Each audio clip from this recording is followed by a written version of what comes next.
Good evening. If you all take a seat, please. I'd like to thank everyone for coming. My name is Charli Sorenson, and I'm the moderator for this evening. This is my very first moderated event, so please be gentle with me. Welcome to Candidates Night. Please join me in thanking the Putnam Centennial Center for providing this space for us, along with coffee and water in the back.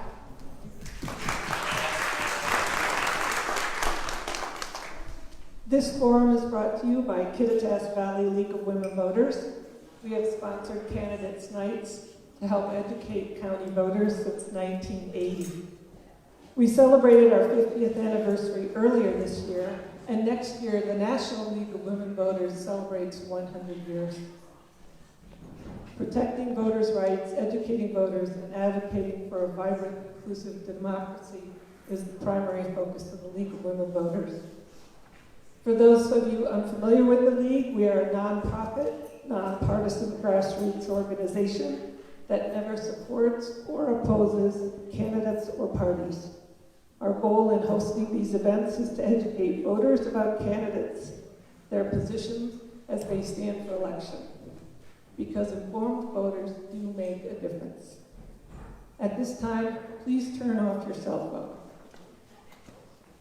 Don't watch the live stream from here because it affects the bandwidth and the sound quality. Tonight's forum will focus on candidates running for Water District 7 and the Roslyn Mayor. The County Commissioner District 1 primary race will be the focus of our July 23rd Candidates Forum to be held in Ellensburg City Hall Council Chambers. Tonight, for the first time ever, we are live streaming this event to our Facebook page. While we hope this goes flawlessly, our grandchildren aren't here to bail us out. So please bear with us if we have issues. We're going to focus first on the Water District race for District 7. We'll post our primary voters guide on our website, kittitasleague.org, on July 15th. This guide will include links to candidates' campaign websites, financial filings, if any, completed League of Women Voter candidate questionnaires, the live stream of this event, and more. We urge you to check it out and share it with others. We will focus first on Water District 7 candidates and take questions from you in the audience. There are volunteers that will be going around with pens and little cards. If you want to write a question, please raise your hand. If you've finished your question, please raise your hand so they can come and pick it up. And please print clearly so I can read it. After we've exhausted the questions for Water District 7 candidates, we will take a short break to reset the live stream, allow those of you who want to depart, and then we will pick up questions for the Roslyn Mayor candidate. Tonight, running for Water District 7's open commissioner seat, we have Douglas Philbrick, Roger Swansen, and Mike Budschat.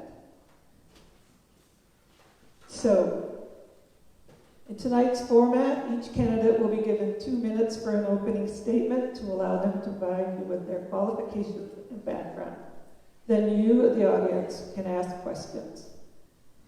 Be clear and to the point. We will continue asking questions until all topics are covered. Candidates will be given a 1 minute to respond to each question. Should an opponent wish to rebut or clarify the response, they shall have 30 seconds. We will rotate the order in which questions are asked, so no one candidate has to go first every time. If I screw this up, please let me know. We will close the questioning in time for the candidates to be given the opportunity to make a 1 minute closing statement. Now, we only have one microphone, and I'm going to let the candidates use it. So if I'm not talking loud enough, tell me to be louder. Here we go. Good evening. My name is Roger Swansen, and for my background, am I too loud for you? I normally am. How's that better? Okay. I've been holding one of these for about 30 years, so I'm used to it. Anyway, I'll give you a little background on myself. I'm a resident and a property owner of Sunlight Waters, have been for the last 20 years. I'm retired now, 30 years as a general contractor, Master Builders Association, and so I thought I'd come down and see what this is all about, see what kind of job we can get done. Anybody have any questions? No? All righty. Thank you. My name is Mike Budschat. I'm also a resident of Sunlight Waters. Myself, my background, I've been an auto technician for, 40 years. It's hard to believe that it's been that long. Qualifications, I've attended schooling beyond high school, community college, and a lot of technical classes. I've served in capacities as presidents and clubs. I've been village quorum leader, Sunday school president, things of that nature. So I do have some leadership qualities. One of my primary assets, I think, is being able to troubleshoot, problem solve, and my ability to communicate with people. And I'm hoping that that's something that will be of benefit to this position. Hand the mic over to Doug.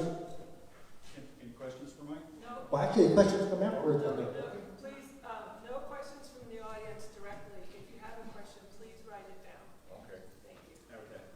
Hi, everybody. I'm Doug Philbrick, and I've lived at Sunlight Waters for 5 years in District 7.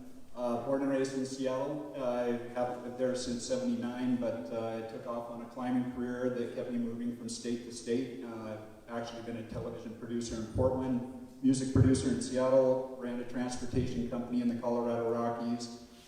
For the most part, been a hazmat tanker driver so that I could move state to state and keep my climbing career going, amongst many other responsibilities. I know I'm a former water commissioner there. I was water commissioner for about a year. I know all the tasks of the position, including and not limited to climbing the water tower, reading and replacing all the meters, logging the water usage, making sure our chlorine injection system is functioning properly. I've also been involved in setting policy and dealing with customers in a friendly and satisfactory manner. I have all the phone numbers and emergency numbers that are pertinent to the position, and I believe I still have all the maps of the system. Another big plus that I bring to the table is my vast experience in operating heavy equipment, something that water operator Carl Nelson mentioned at our annual water meeting, that would be an asset in the upcoming overhaul of our system. My credentials in the field of construction are impeccable. I have experience with loaders, backhoes, excavators, dump truck and pup concrete mixers, and pouring concrete, building and repairing roads, roadways, asphalt machines, asphalt repair, all that will be needed in this upcoming revamp of our system.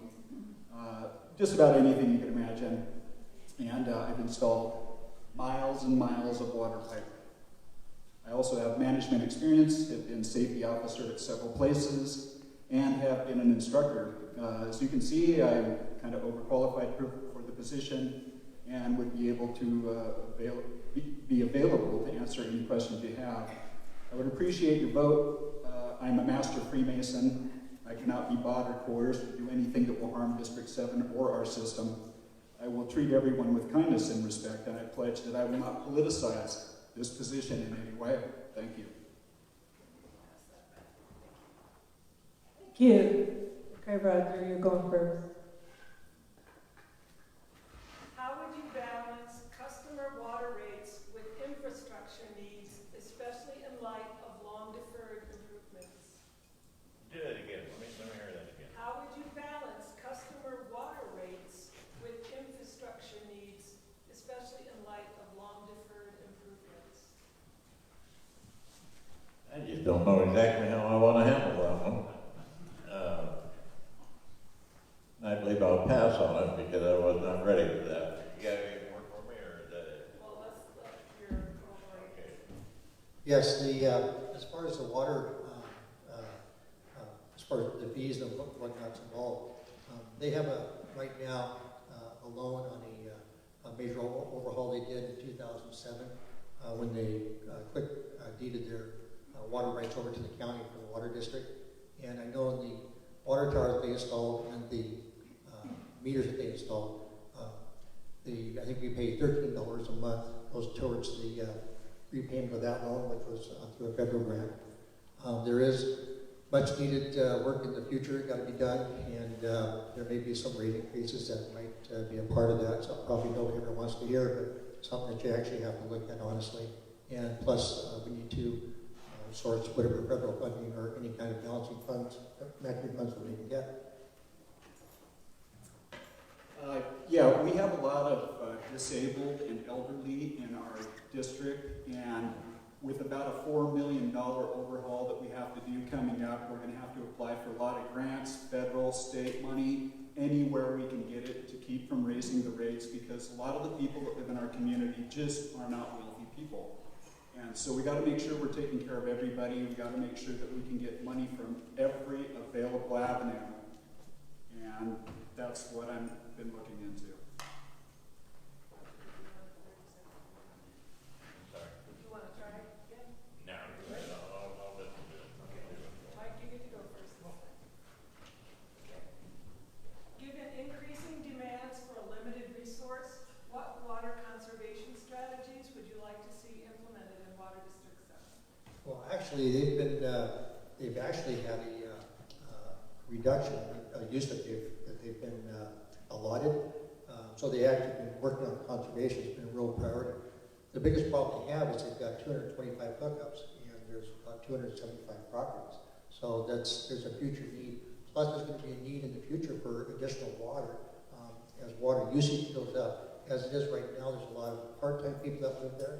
So what happens is the needs of the water is not really stressed to the limit most of the time.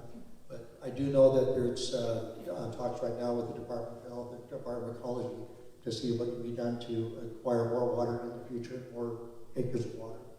And so that's all stuff that's going to be dealt with in the future. One other thing real quick, as far as education goes, I really think it's important that consumers maybe get something in the mail every time they get their water bill that explains what we're doing, how we can improve, and how we can conserve. I do know one thing real quick, if I can just finish. One thing I did learn is that 70% of the water that goes through your septic system goes back to the aquifer. But if you were to water your lawn, 70% of that water goes to the atmosphere. So, thank you. Read the question again. Given the increasing demands for a limited resource, what water conservation strategies would you like to see implemented in Water District 7? You know, it may have to go more of like an Arizona type system where they live in the desert and they don't have grass lawns, they don't have a lot of plants that they have to water. That would be one aspect that we could look at. Conservation is going to be key, and like Mike said, you know, part of everyone there's got a septic system and it does get, you know, recycled, but that's just not going to cut it. I think conservation is going to be the key answer to that question.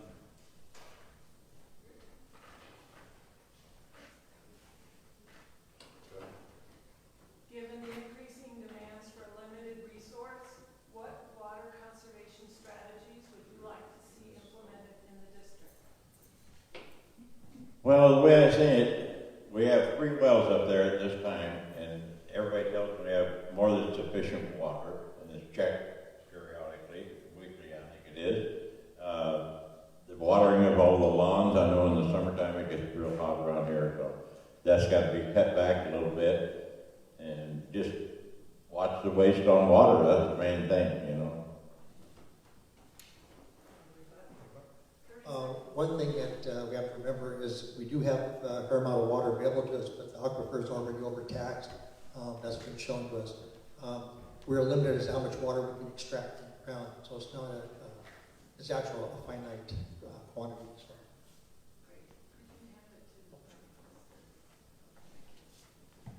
Currently, Water District 7's distribution system is inadequate for fire suppression needs. Since fire season now starts earlier each year and wildfires burn hotter, how would you fix the water system to meet firefighting needs? Okay, that's part of our the revamp that we're going to do to our system to increase our diameter of our pipes to get a better flow. We've put in a pickup off of the KRD canal that services the lower part of Sunlight Waters.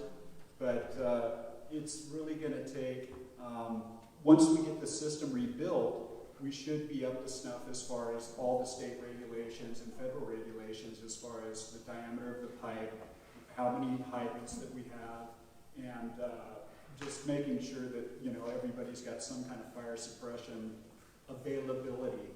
We also got good news a couple months ago. There's going to be a small fire department built there at Sunlight Waters within a year or two. So that's going to help things out if we get a volunteer fire department that will man the station. So that'll help out also. The fire suppression is really important because, like Doug was mentioning about the fire department, really excited to have them, Peterson come in and actually servicing our community.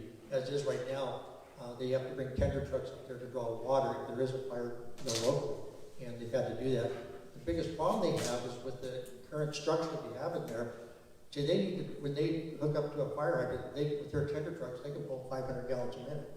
Problem is, their pipes can't take that kind of volume; it can actually collapse the pipes. So that's where Doug says that's a key avenue right there, is increase the diameter of the pipes. There's no way to really meter how much water they take out if they are fighting fire, but in this case here, I think if they're fighting fire, it doesn't matter how much they take, they just take it over.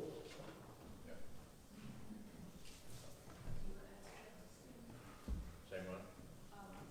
The water district's current distribution system is inadequate for fire suppression needs. Right. How would you fix it?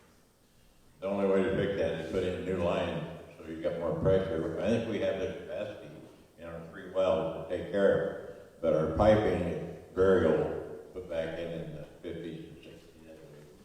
So it's very inadequate. We do have probably, about 8 or 10 2.5-inch pipe coming up. They're kind of work, but you can't get enough water out of them. I think the future, it's not going to be very long, and we're going to have to go put a new building out there in Sunlight Waters. 30 seconds up. Keep like. So I have This is a two-part question. You may be familiar with programs such as Share the Warmth offered by electrical utilities to provide emergency assistance for those who need help paying their bills. Ratepayers can also make donations to this fund. Assuming there is no code prohibition, would you support creation of a similar fund for Water District 7 customers so low-income residents can receive periodic assistance paying for their water bills? Why or why not? I'm having a hard time hearing you anyway. There you go. That's not something that occurred to me or that I thought about, but I do know that we have some families, like Douglas mentioned earlier, that paying their water bill can be tough. And I know some people get in arrears. The sad part is, if you were to not pay your bill and it continues on, you're trying to use your water rights. And water isn't a right. It's not something you get in perpetuity. But no, I think if customers want to donate to something like that, to a cause like that, I think that's something that the water commissioners could support. Yeah, like I was saying before, you know, it's really tough for some people who are elderly and disabled. They don't have expendable income that they can spend a lot of money to what it's going to cost to rebuild our system. We've talked about this when I was a former water commissioner there of District 7, and part of the policy I put in place was that anybody that has a problem just needs to contact us. We will work with everybody that we can. One thing that I'm going to try and do when I get back into the commissioner position, if that happens, is make sure that we can try and figure out a fair system for everybody, but help out the people who need financial assistance in one way or another. If it's a discounted rate, and make sure that everybody's verified. We don't want any cheaters on this, but it's got to be fair for everybody.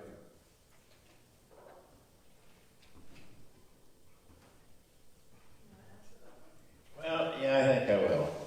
I'm having a hard time hearing over there, but as far as we got a lot of people that are aging and senior citizens in there, and I realize that some of that's too much money for them in the water bill. It's recently gone up a little bit since the last 2 months. Yeah. there's a problem there. It should be, in my opinion, handled more like a senior citizen discount, like your taxes are. If they reach a point, they got a certain income, they should be able to get a little break in their water bill. I beat you to it. Thank you. You get to go first, Mike. Insofar as you are aware of them, what improvements should be made to Water District 7's disaster recovery plans? Disaster recovery plans, that's, I guess I wish I knew more what that means. They did have a disaster there, both the Taylor Bridge fire and one previous to it. So there's a lot of remnants of prior fire damage there. Requires removal of down trees and dead trees and things that matter. As far as the disaster plan goes, I think just servicing the lines and getting the fire hydrants and the meters up to par would be a big step forward in that direction. Let's see, working with Firewise, I know that's key to an area like ours. I think that's about all I have. As far as a disaster recovery plan, one of the things that I implemented when I was commissioner before was that we have an emergency generator backup system that is hooked up to our main well. And if we could have at the AA Rentals or Elum Rentals, wherever, one of those pull-behind generators on hold for us specifically in case the grid goes down, at least we can have water in the tower. We can keep pumping water out of the well into the tower. That's one of the things that I was really proud of, and that is now up and running. We can go ahead and get a generator out there if the entire grid goes down, fire up the generator, keep the water in the tower, and if all hell breaks loose, you can flush your toilet and have a shower. You know, another thing to look at on that is, I believe it would help to have some water retaining systems, large quantity, 2,000 to 3,000 gallons, because sunlight water is spread out so far. It's hard to get water down to them, but we put in the piping for it, we should have backup water just for that reason, especially in the summer fire season. I'm not quite sure what the requirements are by law, but I think Department of Ecology, Department of Health, as far as aquifers go and things like, as far as cisterns go and things like that, I think they have regulations. So it's something we look at. One nice thing about water, it's a gravity-fed system, where you need the electricity for the pump to fill the well. And I think, I'm not sure, is it like 2 or 3 days when the tank is close to full that they have water supply? Because I know they have to turn the water off from time to time.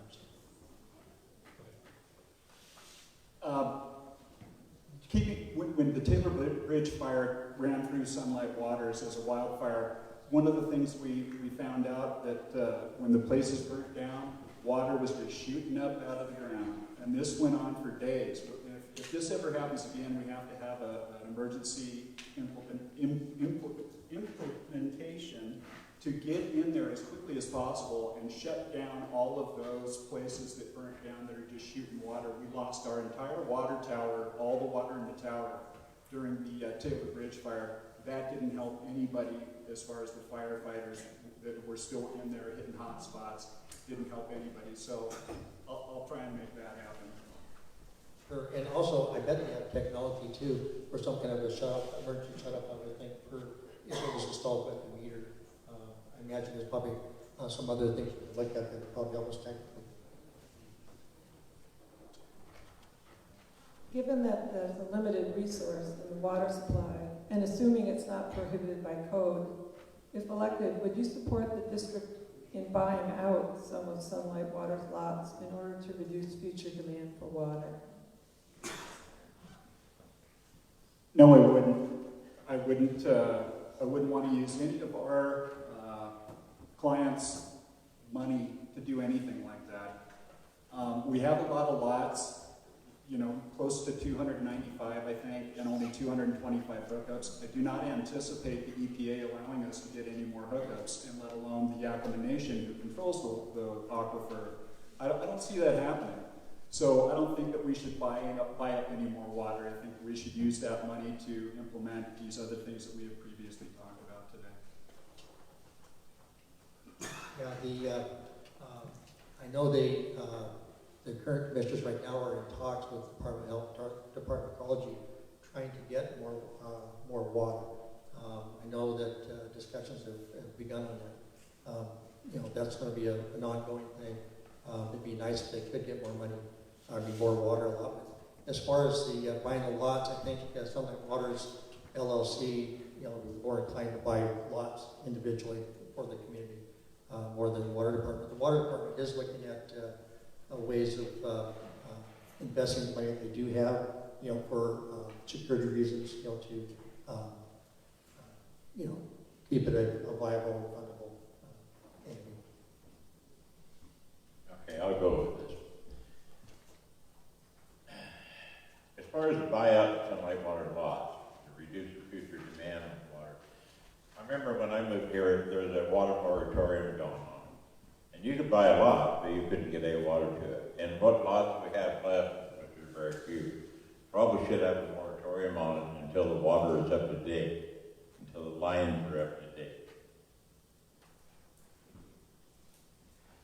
What do you want to see changed in the water district?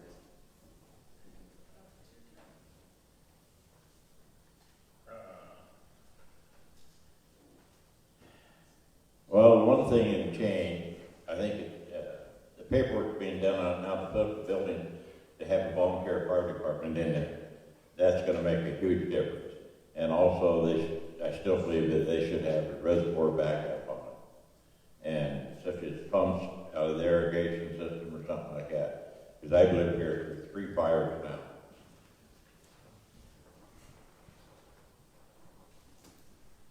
I would say transparency in our system as far as what we're going to do and keep everyone informed. I've heard some stories of things that have gone on with our water operator, and it's not only not legit, it's illegal. And if it's true, I haven't been able to confirm this. And but transparency, I think, just let everybody know what's going on with the system. If we have to call emergency meetings or send out a postcard or do something like that, get it done so everybody knows what's happening. Yeah, as far as changes, my biggest thing is changes in the system as far as what it means mechanically, as far as the people in place, the current commissioners, what have you. Personally, I don't have any issues with them. I feel fortunate I've known a couple of them for many years, but yeah, I don't know of any major changes that are needed immediately. Why would you be the best choice to fill the open commissioner's seat? Well, I don't know if I'd be the best choice, but I hope I'm a viable choice. I have a firm commitment. I've always been involved in, done a lot of volunteer work over the years. I've always been involved in community. I find it's important to know your neighbor and be friends. And in that capacity, and with my, you know, what limited education I have, hopefully it'll be enough to meet your requirements.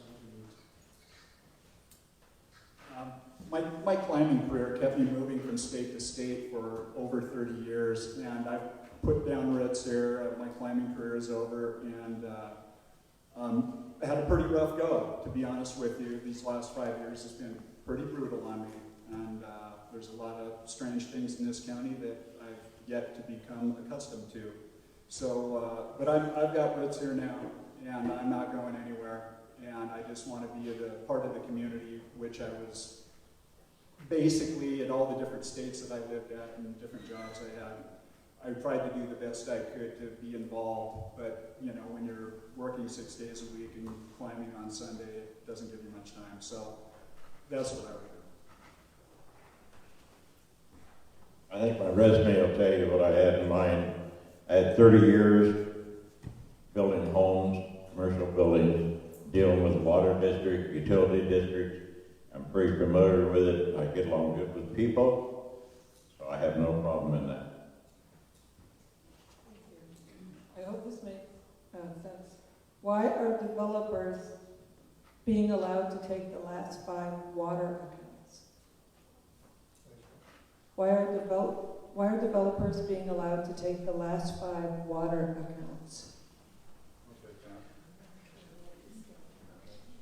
this is one of the things that I was talking about that is improprieties that have been going on in our district that I can't really get any straight answers to, but it's got to be fair. We have a finite number of hookups, and when these hookups are taken, there are not any more. You have to be put on a list, and you may never get water, ever. So it needs to be fair for everybody. Developers shouldn't be more preferential than anybody else. Any senior citizen, any disabled person, any Habitat for Humanity that we have there. There shouldn't be any favoritism at all. It should be on the level and transparent for everyone. That's not something I was aware of as far as developers. I'd like to find out more about that. I do know that all 225 hookups are spoken for, one of them being the clubhouse, another 224 private residents. The only thing I can understand is for the people that do have water or do have properties, if they're going to build on it, I think the people that are more inclined to build probably are more inclined to get water, I would think. However, it is on a first-come, first-served basis, as I'm aware. But you have to get on the list. Otherwise, if you're not on the list, it's not going to happen. I do have something to say about this. Here a while back, I heard that taking the water from some of the houses that were already in sunlight waters had water because the people weren't living in them, had moved out, had the house for sale. Whoever it was had taken the water right and passed them over to these developers, which I think is totally wrong. The water should never have left the resident that was bad.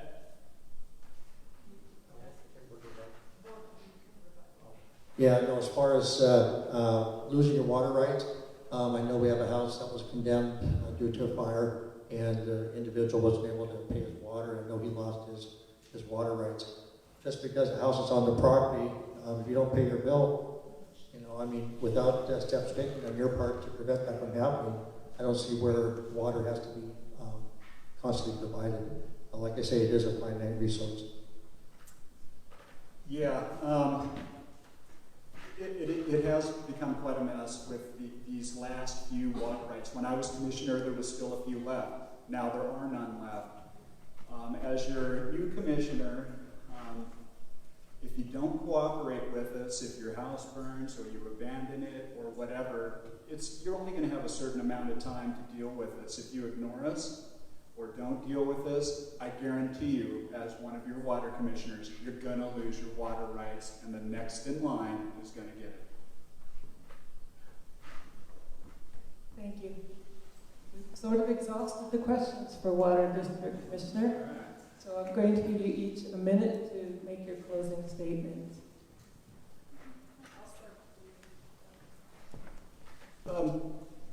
I pretty much made my point of everything that I wanted to say today. So I just wanted to say, I've said over and over that my climbing career and jobs have kept me moving from state to state to state.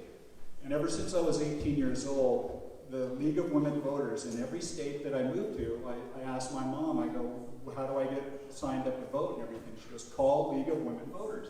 It was the best idea that Mom ever had for me for that, because every state that I've just pick up the phone, call up the League of Women Voters. They've been so nice to me in every single state, and we're talking about 10 or 11 different states. They've been so nice to me, and I just wanted to show my appreciation to Charli and everybody here that set this up. Thanks a lot, and thank you for helping guys like me, schmucks who don't know what's going on with that, but I learned so much from you guys, and everyone has always been so nice to me, and it's been universal everywhere I've been, so thank you. I also want to thank the League of Women Voters for all your effort on our behalf. Communication's been excellent. Boy, they get in touch with you and they follow up. If you don't call back, they call you up. I think all three people up here, I think you have a lot of good choices to choose from. I think each one of us is probably qualified in one respect or another. I look forward to hopefully be able to serve in this position and be of service in the future. Thank you. Well, I'll get into this one. In the past, they've taken these water rights away, and I'm totally against that. That should far as the resume goes, I got 25, 30 years as a home builder, general contractor, Master Builders Association, deal with all the utility districts. I think I can handle the job, and I believe I do it right. Thank you. Thank you. At this time, we're going to take a break. Those of you who are not wanting to stay for the Roslyn mayoral event can go ahead and leave. We're going to reset our live stream. If any of you are interested in knowing more about the Kittitas Valley League of Women Voters, you can chat with us here tonight. Give us your name or grab a brochure from the back table. We need your help to serve this community better, and you can also go to our website at kittitasleague.org. If you or someone you know has not already registered to vote in the primary election, you may still do so. Simply go to the Kittitas County Auditor's Office to register in person between now and 8 p.m. on August 6th. So we're going to take a short break.